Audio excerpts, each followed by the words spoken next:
الحمد لله نحمده ونصلي على رسوله الكريم اما بعد فاعوذ بالله من الشيطان الرجيم بسم الله الرحمن الرحيم الا المصلين الذين هم على صلاتهم دائمون والذين في اموالهم حق معلوم للسائل والمحروم والذين يصدقون بيوم الدين والذين هم من عذاب ربهم مشفقون ان عذاب ربهم غير مأمون والذين هم لفروجهم حافظون إلا على أزواجهم أو ما ملكت أيمانهم فإنهم غير ملومين فمن ابتغى وراء ذلك فأولئك هم العادون۔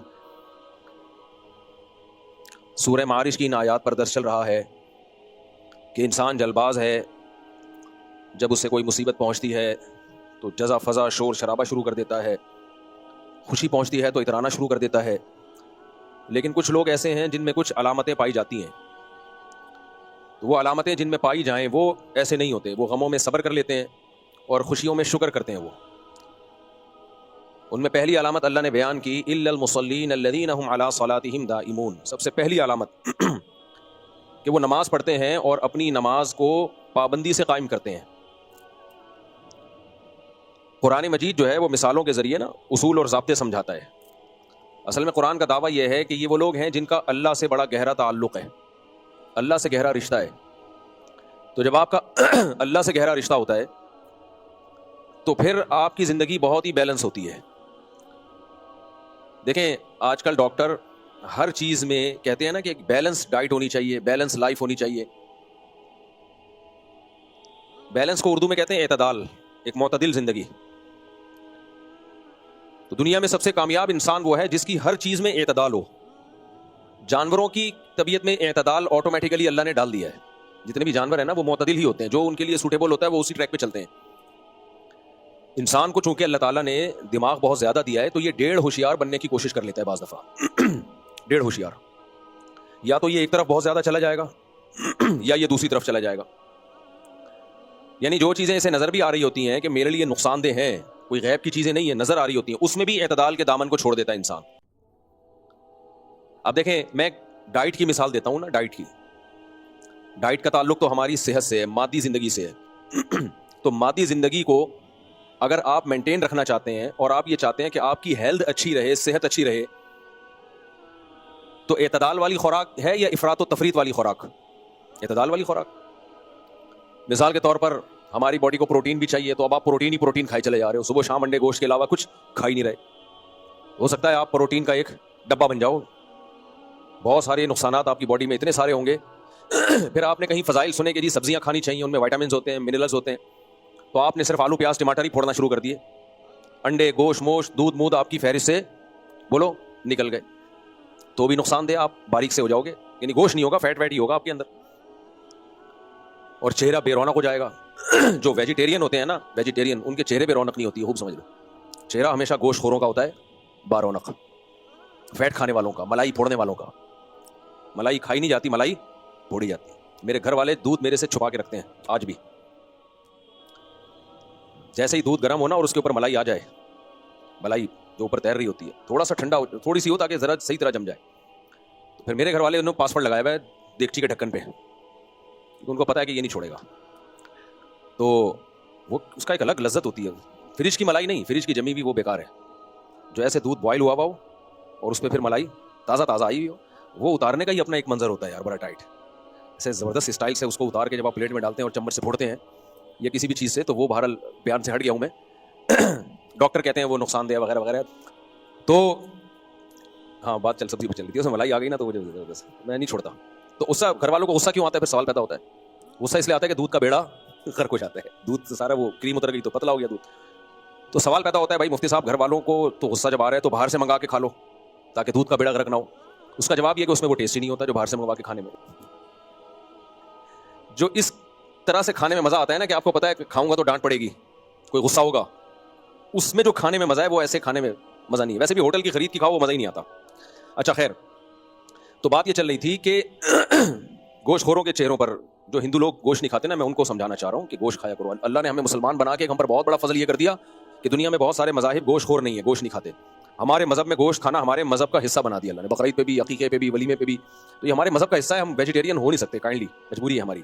خیر، تو اب بیلنس ڈائٹ، ڈاکٹر کہتے ہیں ڈائٹ کیسی ہونی چاہیے؟ بیلنس، بھائی اس میں آپ نے پھل فروٹ بھی لینے ہیں، انڈے منڈے بھی لینے ہیں، سبزی بھی لینی ہے وغیرہ وغیرہ, ملائی بھی کبھی کبھار پھوڑ دو تو کوئی حرج نہیں ہے. تو اس کو کہتے ہیں بیلنس ڈائٹ. جو بیلنس ڈائٹ لیتا ہے اس کی ہیلتھ کیسی ہوتی ہے؟ بولو اچھی. تو قرآن یہ کہہ رہا ہے کہ روحانی طور پر بھی تمہاری ڈائٹ میں بیلنس ہونا چاہیے, تو تمہاری مینٹلی صحت اس سے کیا ہوگی؟ اچھی.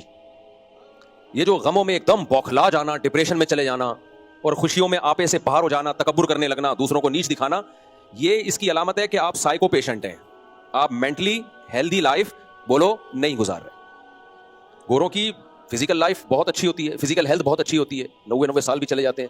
مینٹلی ہیلتھ میں ان کے کیا پرابلم آنا شروع ہو جاتی ہے؟ بہت سارے مسائل آنا شروع ہو جاتے ہیں. تو روحانی ہیلتھ کہہ لیں یا مینٹلی ہیلتھ کہہ لیں, اس کے صحت مند رہنے کے لیے ضروری ہے کہ آپ کی روحانی لائف بھی ہیلدی ہو. سمجھتے ہو کہ نہیں سمجھتے؟ کیونکہ دیکھو انسان دو چیزوں کا مجموعہ ہے, روح اور جسم. خالی روح نہیں ہے, خالی جسم نہیں ہے ہماری باڈی میں, روح بھی ہے. جانوروں کی روح کا مسئلہ یہ ہے کہ ان کی روح کو جیسا ہونا چاہیے ویسے بنا دیا اللہ نے. انسانوں کا ایسا نہیں ہے, انسان اپنی مرضی سے ایک طرف کو ڈھلکتا ہے. انسان جو ہے وہ اپنی مرضی سے ایک طرف کو جاتا ہے, بزدل بن جاتا ہے, بہادر بن جاتا ہے, کنجوس بن جاتا ہے, سخی بن جاتا ہے, ذرا بے صبرا بن جاتا ہے, ناشکرا بن جاتا ہے, متکبر, فخور, شیخیاں بھگارنے والا. قرآن کے الفاظ کیا ہیں؟ ان اللہ لا يحب من کان مختالا فخورا. جن کے پاس دولت ہے, سخاوت نہیں ہے اور وہ دولت پہ اتراتے ہیں, تو اللہ کہتے ہیں اللہ تکبر کرنے والے اور شیخیاں بھگارنے والے کو فخور کہتے ہیں. فخر ہر وقت فخر کرنا, میں ایسا میں ویسا. تو اللہ کو یہ شیخیاں بھگارنے والے پسند نہیں ہیں. تو جو شیخیاں بھگار رہا ہے نا, وہ اس کی روحانی لائف ڈسٹرب ہوئی ہوئی ہے, اس کی روحانی لائف ٹھیک نہیں ہے. یہ بے سکونی میں جائے گا, یہ لازمی جائے گا بے سکونی میں. تو جیسے میرے بھائی فزیکل ہیلتھ کو صحت مند رکھنے کے لیے بیلنس ڈائٹ ضروری ہے, ایسے ہی انسان کو انسان کا بچہ بنانے کے لیے جو اس کی لائف ہے اس میں بھی اعتدال اور بیلنس بولو ضروری ہے. وہ بیلنس کیا ہے؟ وہ بیلنس یہ ہے کہ آپ کا وہ بیلنس پیدا کیسے ہوتا ہے؟ وہ ایسے پیدا ہوتا ہے کہ آپ کا بنانے والے سے تعلق قوی ہو جائے. انسان جب تک اللہ سے اس کا ریلیشن مضبوط نہیں ہوگا, نہ وہ انسان کا بچہ بن سکتا ہے, نہ اس کو غموں میں صبر آ سکتا ہے, نہ وہ خوشیوں میں اعتدال سے رہتا ہے. تو یہ اللہ سے ریلیشن کے بغیر یہ بیلنس اور اعتدال ممکن ہی نہیں ہے. اور خاص طور پر 5 قوتیں اللہ نے انسان میں ایسی رکھی ہیں. 5 قوتیں, ایسے تو بہت ساری طاقتیں انسان کی باڈی میں, لیکن 5 ایسی طاقتیں ہیں جو ہر وقت ہم ان سے کام لے رہے ہوتے ہیں. ان 5 قوتوں کو اللہ نے ہمیں دیا ہے ہمارے فائدے کے لیے, لیکن اس کو اگر ہم اعتدال سے استعمال نہیں کرتے تو وہ ہمیں الٹا نقصان پہنچانا شروع کر دیتی ہے. ایک مثال دیتا ہوں, بھوک کی ایک طاقت ہے, بھوک یہ بھی ایک طاقت ہے. تبھی طاقتوروں کو بھوک زیادہ لگتی ہے, کمزوروں کو بھوک کم لگتی ہے. بھوک کی طاقت اگر ختم ہو جائے, بھوک کی لگنا ختم ہو جائے, بھوک کی طاقت ہے جس کی وجہ سے ہم کھاتے ہیں, کھانے کی طرف لپکتے ہیں, دل چاہ رہا ہوتا ہے بس پھوڑ پھاڑ دیں. تو اگر ہم اس طاقت کا استعمال ہی چھوڑ دیں, ہم کہیں بھوک لگ رہی ہے, لگنے ہی دو, نہیں کھاؤ بس, تو اس سے صحت خراب ہوگی کہ نہیں ہوگی؟ بھائی اللہ نے بھوک دی اس لیے تاکہ اس بہانے کھا لیا کرو. بعض لوگ اتنے بزی ہوتے ہیں, ٹائم نہیں ہے, تو اللہ ان پہ بھوک مسلط کر دیتا ہے. وہ جو کام کر رہے ہوتے ہیں نا, جس میں وہ بزی ہوتے ہیں, مصروف ہوتے ہیں, تو اس کام میں بھی ان کا پھر دل نہیں لگ رہا ہوتا. دنیا میں کچھ ایسے مصروف لوگ ہیں کہ اگر بھوک فطرت ان کو نہ لگاتی تو وہ کبھی بھی زندگی میں کھانا ہی نہیں کھاتے. وہ کہتے ہیں ٹائم ویسٹ ہوتا ہے, ہم اپنے مشن کو نہیں آگے پیچھے کر سکتے. تو اللہ ان کو بھوک لگا دیتے ہیں, اللہ کو معلوم ہے ان کی صحت خراب ہو جائے گی, تو بھوک مسلط ہو جاتی ہے ان کے اوپر, ان کا اس کام میں بھی دل نہیں لگ رہا ہوتا. تو فطرت ان کو کہتی ہے کہ اگر تم نے ابھی بھوک کی خواہش کو نہیں مٹایا تو جس کام کے لیے تم ٹائم بچا رہے ہو نا, وہ کام بھی نہیں ہوگا تم سے. تم نہ چاہتے ہوئے بھی وہ کھانے کی طرف لپکتے ہیں ایسے 1% بھی نہیں ہوں گے, کیونکہ 99.9% تو ہوئے کہ نہیں بھی لگ رہی ہو تو لپک رہے ہوتے ہیں, کھانے کی طرف لپک رہے ہوتے ہیں. تو اگر آپ بھوک کی طاقت کو استعمال ہی نہ کریں, بھوک کی خواہش کو استعمال ہی نہ کریں, یہ بھی غلط ہے. اور اگر آپ ہر وقت بھوک ہی مٹانے کی فکر میں لگے رہیں, بھوک آپ کی ختم ہو گئی پھر بھی کھائے چلے جا رہے ہیں, تو یہ بھی کیا ہے؟ غلط ہے. تو اللہ نے اس میں ایک اعتدال دیا, بھائی کتنا کھانا ہے, کھانا بھی ہے, یہ نہیں کہ اوائڈ ہی کرتے رہنا ہے, اور کتنا کھانا ہے, کس سے کتنا بچنا ہے, اس کا ایک اصول اور ضابطہ میڈیکل سائنس نے بھی بتا دیا اور اسلام نے بھی بتا دیا. تو ہماری جو 5 قوتیں ہیں نا, وہ قوتیں ہیں کہ جن میں بیلنس کا ہونا بہت ضروری ہے. اس میں اگر اعتدال نہ ہو تو انسان پھر انسان کا بچہ نہیں رہتا, یا تو دوسرے کا نقصان کرتا ہے یا اپنا نقصان کرتا ہے. ایک کہلاتی ہے قوت عقلیہ, عقل یہ ایک طاقت ہے, یہ بھی ایک اللہ نے ہمارے اندر ایک صلاحیت دی. طاقت کا مطلب ایک صلاحیت, ایک فن, ایک کمال اللہ نے انسان کو دیا ہے, جو جانوروں کے پاس یہ عقل بولو نہیں ہے. یہ کس کے پاس ہے؟ انسان کے پاس. اس عقل کا اعتدال سے استعمال, وہ بھی میں اس کی تفصیل بتاتا ہوں. دوسری چیز اللہ نے انسان میں رکھی ہے قوت غضبیہ, غصہ. اگر کسی میں غصہ بالکل ہی ختم ہو جائے, لوگ کھا جائیں گے اس کو. تھوڑا سا انسان ڈر رہا ہوتا ہے کہ یار اگلے کو غصہ بھی, کمزور سے بھی ڈرتا ہے تھوڑا سا کہ بھئی یہ بھی ایک وقت تک برداشت کرے گا, غصہ آ گیا تو پھر اس کا میٹر گھوم جائے گا. ایک صاحب کو میں نے کہا وہ تو بڑا کمزور ہے, آپ اس سے لڑتے کیوں نہیں؟ انہوں نے کہا بھائی وہ بےزتی بہت کر دیتا ہے, غصے میں جب آتا ہے نا, تو میں اپنی بےزتی سب کے سامنے کرانا نہیں چاہتا. تو ڈرتے ہیں لوگ بھائی غصے میں تو وہ کچھ بھی کر دے گا. یہ قوت غضبیہ ہے جو اللہ نے انسان میں رکھی ہے. ایک ہے محبت, یہ بھی قوت ہے. بہت سارے کام آپ سے کرا لیتی ہے محبت. بعض دفعہ انسان کو محبت ہوتی ہے محبوب کو خوش کرنے کے لیے بہت سارے کام کر دیتا ہے, محبت نہ ہو تو سوال ہی پیدا نہیں ہوتا, کچھ بھی نہیں کرے گا. آپ کو کہا کہ بھائی ایزی لوڈ کروا دو, غفار نے بولا کرواؤ گے آپ, جمشید نے بولا کرواؤ گے, محمود نے بولا کرواؤ گے, محمودہ بولے گی تو فوراً 500 کا بیلنس بولا تھا 1000 کا بیلنس ڈالو گے آپ. کیا خیال ہے؟ تو محبت بہت سے کام کرا دیتی ہے انسان کو. اولاد کی محبت, بیوی کی محبت, ماں باپ کی محبت. ہم بہت سارے حقوق جو ادا کر رہے ہوتے ہیں یہ صرف قانون کی وجہ سے نہیں, یا صرف شریعت کے کہنے میں نہیں, بلکہ اس میں اپنے دل کی محبت کا بھی بہت دخل ہوتا ہے. دل کی محبت کا بہت دفعہ شریعت نہیں بھی کہہ رہی ہوتی ہے, محبت میں کام کر رہے ہوتے ہیں. تو یہ ایک محبت ہے, محبت ایک قوت اور طاقت ہے جو انسان سے بہت سارے کام کراتی ہے. ایک ہو گئی قوت عقلیہ, ایک ہو گئی قوت غضبیہ, ایک ہو گئی قوت, یعنی ایک محبت بھی ایک قوت ہے. ایک قوت ہے قوت شہوانیہ, شہوت جسے کہتے ہیں, جو مرد میں عورت کی طرف اور عورت میں مرد کی طرف. یہ قوت اگر نہ ہوتی تو آج دنیا میں پبلک بولو نہ ہوتی, ماں باپ کو اولاد نہ ملتی جو ان کی خدمت کرتی, نسل نہ بڑھتی, کمانے والے بیٹے نہ ملتے, پوتے نواسے نہ ملتے, تو صرف فضائل سن کے تھوڑی کوئی شادی کرتا. آپ لوگوں کو بتاتے, کسی خواہش ہے نہیں اس میں شادی کی, آپ سمجھاتے نکاح کرو اس سے نسل بڑھے گی, کہ تو بڑھا لے میں ابھی مصروف ہوں, یہی کہتا نا. کیا خیال ہے بھائی؟ شہوت اگر مرد اور عورت میں نہ ہوتی, عورت کی مرد کی طرف رغبت اور مرد کی عورت کی طرف, تو پھر میں بیان کر رہا ہوتا کہ دیکھو نکاح کرو ورنہ انسانوں کی نسلیں برباد ہو جائیں گی, نسل ختم ہو رہی ہے. یہ جو دنیا میں آبادی ہے تقریباً 6 ارب, یہ مر گئی تو ختم, یہاں بندروں کا راج ہوگا, پھر دوبارہ سے ڈارون بندروں کو انسان بنائے گا, کروڑوں خربوں سال لگیں گے اس میں. کیا خیال ہے؟ یہی ہوگا نا. ڈارون تو اب گیا, اب بندر ہی آ کے بتائے گا کہ ہم انسان بنیں گے خربوں سال کے بعد. تو نسل بڑھ جائے گی, لوگ کہیں گے بڑھنے دو. کیا خیال ہے؟ لوگ کہیں گے کیوں ہم خرچے پالیں اپنے ذمے, ایک عورت کا پھر بچوں کا, بس صحیح ہے انجوائے کرنے لائف کو. لیکن ابھی آپ کے اندر شہوانی جذبات ہیں. جیسے ہی میں شادی کی بات کرتا ہوں آپ جنت جہنم پہ اتنا نہیں بھڑکتے, شادی کی بات سنتے ہی آپ کے دل کی دھڑکنیں تیز ہو جاتی, ایک دم پورے ہلنا شروع ہو جاتے, اور بولتے ہو بس یہی ٹاپک چلاؤ, اب تو دوسرا ٹاپک ہی نہیں ہوگا. تو یہ کیا ہے؟ یہ قوت شہوانیہ ہے جو مرد اور عورت میں اللہ نے مسلط کی ہے. جیسے بھوک مسلط کی ہے, بھوک ختم ہو جائے, ہوٹلوں کا بزنس بولو ختم. چاہے تیری میری بریانی کا ہو, وہ جب ریبن کاٹ کے آئے, یا کسی میری تیری بریانی کا ہو, آڑی ترچھی بریانی ہو, ٹیڑھی میڑھی بریانی ہو, سیدھی سادھی بریانی ہو, کوئی بھی ہو, کچھ بھی نہیں چلے گا بزنس. بھوک مجبور کرتی ہے ہم پیسہ خرچ کریں, روٹی خریدیں, گوشت خریدیں, بریانی خریدیں, برگر خریدیں. تو یہ سب بھوک اور پیاس ہمیں مجبور کرتی ہے. تو یہ جو چوتھی چیز ہے یہ ہے قوت شہوانیہ. یہ بھی انسان کے اندر اللہ نے قوت رکھی ہے. پانچویں چیز ہے قوت, یعنی محبت کے اپوزٹ میں بیان کرنا چاہیے, بغض اور نفرت. محبت کے اپوزٹ کیا ہے؟ بغض اور نفرت. یہ نفرت بھی بہت سارے کام کراتی ہے انسان سے, کچھ پازیٹیو اور کبھی نیگیٹو. پازیٹیو بھی بہت کراتی ہے نفرت. مظلوموں پر ظلم ہوتا ہوا جب انسان دیکھتا ہے تو نفرت کس سے پیدا ہوتی ہے؟ ظالم سے. یہ نفرت نہ ہوتی تو اس کے خلاف خالی فتوے سن کے اور شریعت کی موٹیویشن سے کام نہیں ہوتا. نفرت کے ایک جذبات پیدا ہوتے ہیں. تبھی تو لوگ ہم سے کہتے ہیں غزہ میں جو ظلم ہو رہا ہے مفتی صاحب فتوا دو. اب دیکھو فتوا نکلوا رہے ہیں خود سے. کیا خیال ہے؟ صحیح ہے, اچھا جذبہ یہ لوگوں میں. بھائی آپ کیوں نہیں دے رہے؟ دے چکے ہیں بہت سے لوگ فتوا, بڑے بڑے علماء, ہم بھی اور سب لوگ دے چکے ہیں, لیکن پھر بھی لوگ کہتے ہیں بار بار دو, بار بار دو.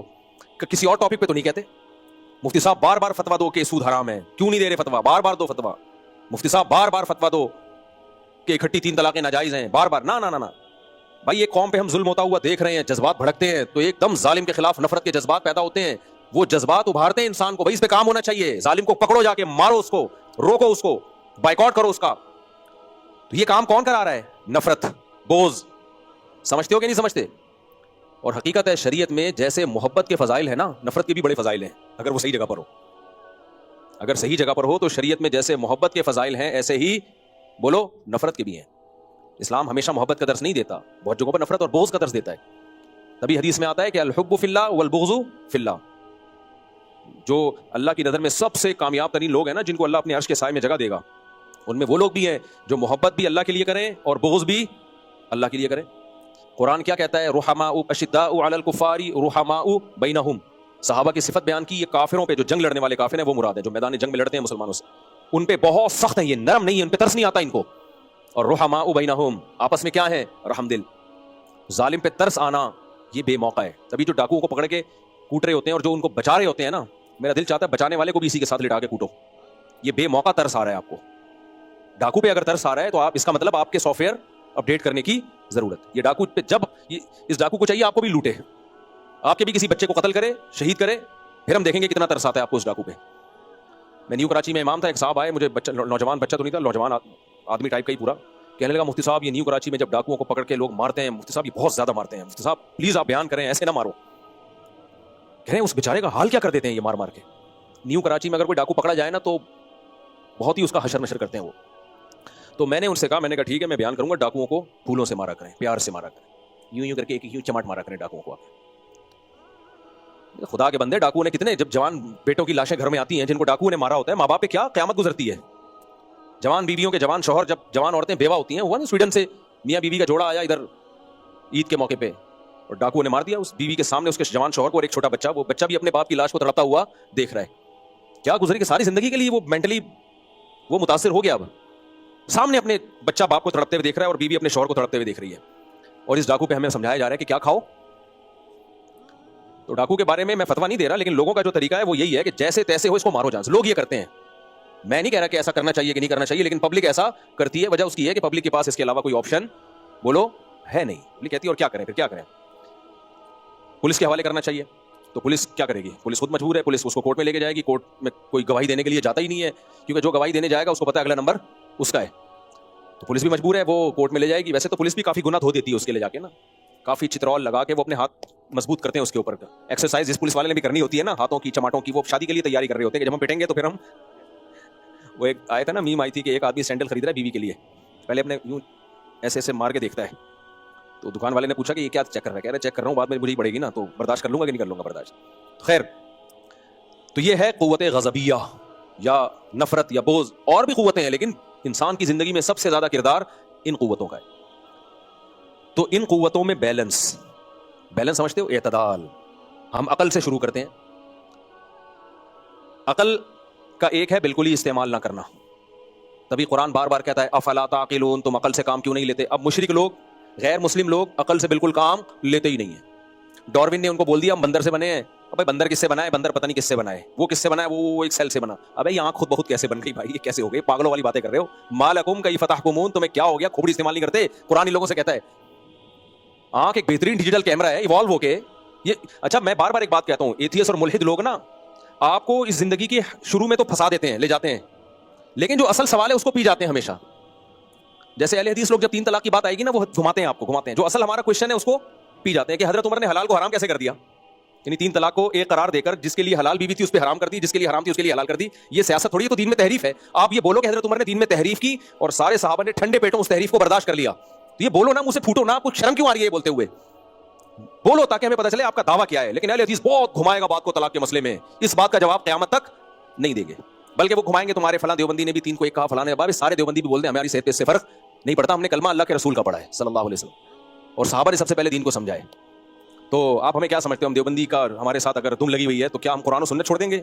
تو آپ 100 دیوبندیوں کے حوالے بھی دے دو، ہم نہیں مانیں گے. آپ میرے شیخ کے حوالے لے آؤ، مفتی عبدالرحیم صاحب ہیں، مفتی رشید احمد صاحب ہیں، پھر بھی نہیں مانیں گے کیونکہ ہم نے اس پہ ریسرچ کی ہے. بھائی ریسرچ ایک چیز پہ ہوتی ہے تو کون مانتا ہے؟ تو گھماتے ہیں باتوں کو، گھماتے ہیں. ایسے ہی ملحد وہ بھی گھماتے ہیں باتوں کو. بدعتی وہ بھی کیا کرتا ہے؟ بات کو گھماتا ہے. آج ایک صاحب آئے، وہ کہنے لگے کہ میں نہیں مانتا صحابہ کو، اس طرح کی کوئی بات کر رہے تھے. تو میں نے کہا کہ آپ کے صحابہ کے نہ ماننے سے پتہ ہوگا کیا؟ آپ بولو میں قرآن کو نہیں مانتا، سیدھا سیدھا. یہ تکلف کرنے کی ضرورت نہیں ہے کہ میں مسلمان ہوں اور میں صحابہ کو نہیں مانتا. کہہ رہے ہیں کیوں بھائی؟ میں نے کہا بھائی یہ قرآن ہمیں پہنچا کہاں سے ہے؟ صحابہ سے پہنچا ہے. اور کس نے پہنچایا؟ یہ ایک جم غفیر ہے. اگر ہم کہیں 2-4 افراد نے پہنچایا ہے تو 2-4 افراد کا پہنچایا ہوا تو مشکوک ہوتا ہے. اس پہ تو پھر کیسے آپ کو اطمینان ہوگا؟ 2-4 آدمیوں کی خبر پہ 100% یقین تھوڑی ہو سکتا ہے، چاہے وہ کتنا ہی ثقہ ہو، ان سے غلطی کا امکان ہو سکتا ہے. یہ تو جم غفیر سے قرآن پہنچا ہے تو ہم کہتے ہیں اس میں تحریف کا کوئی امکان سرے سے ہے ہی نہیں، کیونکہ متواتر خبر میں تو کوئی انگلی اٹھا ہی نہیں سکتا. اور میں نے کہا کہ بھائی اگر آپ ابو بکر کو نہیں مانتے، کتنے سوال ہوں گے، نبی نے اپنے مسلح پہ کیوں کھڑا کیا ابو بکر کو؟ اتنے سارے سوالات ہیں، لیکن باطل کیا کرے گا؟ وہ ہمیشہ بڑے بڑے سوالات کو پی جائے گا اور الٹا آپ پہ اعتراضات، چھوٹے چھوٹے اعتراضات کرنا شروع کر دے گا. باغ فدق یہ ہو گیا تھا اور یہ ہو گیا تھا اور وراثت نہیں ملی تھی، اور یہ باتیں گھما گھما کے کہاں لائے گا؟ اب انہی باتوں میں لائے. تبھی یہ خوب سمجھ لو، جب بھی کسی باطل سے بات ہونا اس کے سوالات کا جواب نہ دیا کرو. اس کی کوشش ہوتی ہے آپ کو اپنے سوالات میں الجھائے. آپ اپنے سوالات اس سے پوچھا کرو، آپ اپنے سوالات پوچھا کرو اس سے. اس کی مثال ایسے جیسے وہ جو چشتی رسول اللہ اور اشرفی رسول اللہ کا نا جو منجن بہت عرصہ بیچا ہے، تو اس کا جواب دینے کے بجائے آپ پوچھو کہ آپ کی نظر میں اس کی کیا تعویل ہے. اگر آپ تعویل نہیں کرتے اور کہتے انہوں نے کلمہ پڑھایا ہے تو آپ ان کو کافر کیوں نہیں بولتے؟ پھر ان کو بھی کافر بولو، اور جو ان کو مسلمان بول رہے ہیں ان کو بھی کیا بولو؟ کافر بولو. پھر آپ تحریک چلاؤ، جیسے ختم نبوت کے لیے علماء نے تحریک چلائی کورٹ سے قانون پاس کروایا کہ مرزا غلام احمد بھی کافر اور جو اس کو مسلمان مانے وہ بھی کافر. پھر آپ ایسی تحریک چلاؤ کہ جو مانتے ہیں کہ معین الدین چشتی نے کلمہ پڑھایا, اشرف علی رسول اللہ نے کلمہ پڑھایا, اور ان کو پھر بھی مسلمان بھی کہتے ہیں اور ان کو فالو بھی کرتے ہیں, تو یہ سارے دائرے اسلام سے کیا ہیں, خارج ہیں. تو باطل کے سوالات کا جواب دو گے نا, وہ تو ہمیشہ وہ آپ کو ڈیفینس میں لے کر آئے گا. اس سے سوال پوچھا کرو گے, یہ سوال کا جواب آپ نے دینا ہے, ہم نے تھوڑی دینا ہے. ہم جب میڈیشن کا کورس کر رہے تھے نا ثالثی کا, تو ایک بڑی زبردست چیز ہمیں بتائی گئی. میڈیٹر ہوتا ہے نا جو دو پارٹیوں میں سلو کرواتا ہے, تو ایک اس کورس میں بڑی زبردست ایک چیز ہمیں بتائی گئی. علماء کا کو بہت دفعہ موقع ملتا ہے نا دو پارٹیوں میں صلح کرانے کا, اس میں جو سب سے پوائنٹ کی چیز ہم نے سمجھی ہے, انہوں نے کہا کبھی بھی کسی فریق کی طرفداری نہ کرنا, یعنی یہ شو بھی نہ کرنا کہ ہم اس کی طرف ہیں, اگرچہ آپ کو یقین ہو جائے کہ یہ درست ہے, یہ حق پر ہے, کیونکہ آپ جج نہیں ہیں, آپ کو ایز اے جج نہیں بلایا گیا کہ فیصلہ کریں کون صحیح ہے کون غلط, آپ کو صلح کے لیے بلایا گیا ہے. تو پہلے اپنی پوزیشن واضح کرنی ہے کہ دو پارٹیاں ہمارے پاس آئی ہیں, مثال میاں بیوی آگے جھگڑا کر کے, یا چاچا اور بھتیجوں کی وراثت کا جھگڑا ہے, تو پہلے آپ نے ان سے فیصلہ کروانا ہے. تین چیزیں الگ الگ ہوتی ہیں اس میں, آپ لوگ بھی یہ سیکھ لیں جو خاندانوں کے بڑے ہوتے ہیں نا, ان کو بھی بعض دفعہ خاندانوں میں فیصلہ کرنا ہوتا ہے کہ تین پوزیشن اپنی واضح کریں کہ میں کیا, میرے پاس کس طور پر آئے ہو, یا تو مجھے جج بنا کے آئے ہو کہ میں فیصلہ کروں گا, یا مجھ سے مفتی کے طور پہ پوچھنے آئے ہو کہ شریعت کا حکم بتا دوں, یا مجھ سے سلو کروانے آئے ہو. سمجھ رہے ہو بات کو کہ نہیں سمجھ رہے؟ یہ تینوں چیزیں کیا ہیں, بولو, الگ الگ ہیں. اگر دونوں پارٹیاں مجھے کہہ دیتی ہیں نا مفتی صاحب ہم آپ کو ایز اے مفتی آپ کے پاس آئے ہیں کہ آپ فتویٰ دیں, تو فتوے میں پھر سیدھا سیدھا جو شریعت کا حکم ہے وہ ان کو بیان کر دیا جاتا ہے, بیان کر دیا جاتا ہے. یہ لو بھائی, اب اس میں جو سچویشن بتائے گا اس کو اس کے حساب سے فتویٰ دے دیا جائے گا. مثال کے طور پر شوہر نے کہا کہ میں نے طلاقیں نہیں دی ہیں, بیوی کہہ رہی ہے میں نے دی ہیں, تو ہم بیوی سے کہیں گے آپ سوال لکھ کے دو. بیوی کہے گی میں نے اپنے کانوں سے 3 طلاقیں سنی ہیں, تو میں کیا جواب لکھوں گا, اگر آپ نے اپنے کانوں سے سنی ہے تو آپ اپنے شوہر پہ حرام ہو گئی, یہ لو فتویٰ. وہ کہے گا میں نے تو نہیں دی, ہم کہیں گے فتویٰ لکھے, وہ کہہ رہے اللہ کی قسم میں نے نہیں دی ہے, ہم کہیں گے اگر آپ نے واقعی نہیں دی ہے تو یہ آپ کی بیوی ہے, یہ لو فتویٰ. ٹھیک ہے نا, فتویٰ کیا ہے, جو سوال ہے اس کے حساب سے شریعت کا حکم بولو بتا دیا اس کو. تو میں ان سے پہلے پوچھتا ہوں بھائی آپ مجھے میری پوزیشن کیا ہے, ایز اے مفتی آئے ہو, اچھا وراثت میں جھگڑے چل رہے ہوتے ہیں تو وہ آتے ہیں میرے پاس, میں کہتا ہوں بھائی ایز اے مفتی تو یہ وراثت کا یہ مسئلہ ہے, ابا کا اتنا حصہ, اماں کا اتنا حصہ, فلانے کا اتنا حصہ, ڈمکانے کا اتنا حصہ. اب وہ کہتے ہیں ہم نے بہن کا حصہ دے دیا ہے, ایک مثال دے رہا ہوں, اور یہ مکر گئی ہے کہ نہیں دیا, تو میں کہتا ہوں فتویٰ چاہیے, تو فتویٰ یہ ہے کہ بھائی اگر گواہ ہیں تو ٹھیک ہے, نہیں ہے تو وغیرہ وغیرہ, اس طرح کر کے جو بھی فتویٰ ہے, اور اس کو بتا دیا کہ اگر آپ نے دے دیا ہے تو قیامت کے دن آپ, یعنی جھوٹ بول رہی ہے نا, اگر وراثت لے کے مکر گئی ہے تو آپ مجرم ہوگی, جو بھی اس کے حساب سے شریعت کا حکم ہے جس کو کہتے ہیں دیانت, کہ آخرت کے حساب سے یہ بنتا ہے اس میں. اگر وہ کہتے ہیں کہ نہیں آپ جج کے طور پر, تو پھر ہم اس سے گواہ مطالبہ کرتے ہیں. پھر میں کہتا ہوں بھائی میری حیثیت ایز اے ایک جج کی حیثیت ہے, تو جج کی حیثیت میں تو بھائی اگر آپ نے کسی پر کوئی دعویٰ کیا ہے آپ گواہ لے کر آؤ. اگر آپ کے پاس گواہ نہیں ہے تو جس کے خلاف دعویٰ کیا ہے وہ قسم اٹھائے, اگر وہ قسم نہیں اٹھاتا یا وہ قسم اٹھا لیتا ہے لیکن اس سے پہلے وہ گواہ پیش کر دیتا ہے, تو جو گواہ پیش کرے گا اس کے حق میں فیصلہ کر دیا جائے. جج کا یہی کام ہوتا ہے نا, مفتی کا کام ہوتا ہے وہ بتائے کہ حقیقت پہ بتائے کہ حقیقت میں جو ہے بھائی اس کے حساب سے ہی ہے. جج کا کام ہوتا ہے حقیقت نہیں دیکھتا, جج کہتا ہے میں عالم الغیب نہیں ہوں. مثال کے طور پر ایک آدمی نے 3 طلاقیں دی اور مکر گیا, بیوی نے اپنے کانوں سے سنی ہے, مفتی کے طور پہ فتویٰ لیں گے, بیوی کو کہیں گے آپ حرام ہو. جج بنا کے فتویٰ لیں گے نا, ہم سے جج بنا کے فیصلہ کروائیں گے, تو پھر ہم کیا کہیں گے, بھائی آپ کا دعویٰ ہے آپ گواہ لے کر آؤ. عورت سے ہم کہیں گے, وہ کہے گی میرے پاس گواہ نہیں ہے, تو ہم شوہر سے کہیں گے آپ قسم اٹھاؤ. سوری مدعی گواہ پیش کرتا ہے, اگر گواہ نہ ہو تو قسم اٹھوائی جاتی ہے مدعا علیہ سے. تو اب شوہر اگر, عورت مدعی ہے صورت میں نا, ہم اس سے کہیں گے گواہ لے کر آؤ, تو گواہ نہیں لے کر آئے گی, ہم شوہر سے کہیں گے بھائی قسم اٹھاؤ کہ میں نے نہیں دی ہے. وہ کہے گا میں قسم اٹھاتا ہوں میں نے نہیں دی. ہم کہیں گے یہ آپ کی بیوی ہے, لے جاؤ اس کو. یہ جج بن کے کیا ہے, اب مفتی کہہ رہا ہے کہ آپ کی بیوی نہیں ہے, مفتی عورت کو کہہ رہا ہے کہ آپ شوہر سے کیا کرو, جان چھڑاؤ, کیونکہ آپ نے اپنے کانوں سے سنا ہے ہمارے فیصلے کی وجہ سے آپ شوہر کے لیے حلال نہیں ہو گئی ہو. لیکن جج کیا کہے گا, جج کہے گا بھائی ہمیں کیا پتا ہے, ایسے تو کوئی بھی عورت اٹھ کے کہے. تو یہ 2 فیصلے مختلف. تو ثالثی کا کام کیا ہوتا ہے, ثالثی کا کام یہ ہوتا ہے, میڈیٹر جو ہوتا ہے نا اس کا کام یہ ہوتا ہے کہ وہ بالکل نیوٹرل, وہ کیا کرتا ہے آپ کے جو جھگڑے ہیں اس میں اس کا کام ہے جھگڑا ختم کرنا. مثال کے طور پر ایک دفعہ میرے پاس ایک پارٹی آئی, اس نے کہا کہ انہوں نے میرے 2 لاکھ روپے کھائے ہوئے ہیں یا 10 لاکھ کھائے ہوئے ہیں, مجھے یاد نہیں, اور وہ کہہ رہا ہے میں نے نہیں کھائے. میں نے کہا میری حیثیت مفتی کی ہے یا جج کی ہے, ایک بنانا, ایک طرح سے فیصلہ کروں گا. یہ نہیں کہ پہلے جج بن کے فیصلہ کرواؤ پھر مفتی بن کے فیصلہ کرواؤ پھر جوڑ توڑ کرواؤ, یہ نہیں ہوتا. تو انہوں نے کہا آپ جو ہے نا فیصلہ کریں, ہمارے درمیان جھگڑا بہت ہو رہا ہے. تو مجھے اندازہ ہو گیا ان کا جھگڑا بہت ہو رہا ہے. یہ میں آپ کو بیان سیٹ کے تھوڑا اس لیے بتا رہا ہوں تاکہ آپ لوگ بھی جو خاندان کے بڑے ہیں وہ تھوڑا سا مسائل حل کرنا سیکھیں. لوگ سالس بن کے نا اور لڑوا دیتے ہیں اور معاملہ کیا کر دیتے ہیں خراب. تو میں نے پھر اس پارٹی کو بلایا جس نے دعویٰ کیا تھا اس نے 10 لاکھ کھائے. میں نے کہا 10 لاکھ تو اس کا باپ بھی نہیں دے گا, یہ ذہن میں رکھنا, ٹھیک ہے. کورٹ میں جاؤ گے, کورٹ میں ہوگا یہ کہ مرغی چھڑانے کے لیے بھینس کی قربانی دینی پڑے گی تمہیں. 10 لاکھ سے زیادہ تم وکیلوں کو کھلا دو گے, شکر کرو یہ میرے پاس آ گیا ہے آپ کا کیس لے کے, تو 10 سے کچھ کم میں آ جاؤ. آپ مجھے نہیں پتا آپ نے اس کو 10 دیے ہیں کہ نہیں دیے, نہ میں آپ سے گواہوں کا مطالبہ کر رہا ہوں, کچھ بھی نہیں. آپ بتاؤ, جھگڑا ختم کرنا ہے نا. اس کو میں کسی طریقے سے نیچے لایا 5 پہ 4 پہ. میں نے کہا یار آپ نے دیے ہوں گے لیکن گواہ تو نہیں ہے نا آپ کے پاس, تو کہیں بھی آپ کی سنوائی نہیں ہوگی. اور تو اب اس کو لائے ہم 5 پہ. ادھر جو بندہ تھا میں نے اس کو بولا, میں نے کہا دیکھ بھائی تو نے اگر لیے ہے نا ٹھیک ہے, اس کے پاس گواہ نہیں ہے, لیکن شریعت اس کو یہ حق دیتی ہے کہ یہ تیرے گھر پہ آ کے کھڑا ہو جائے,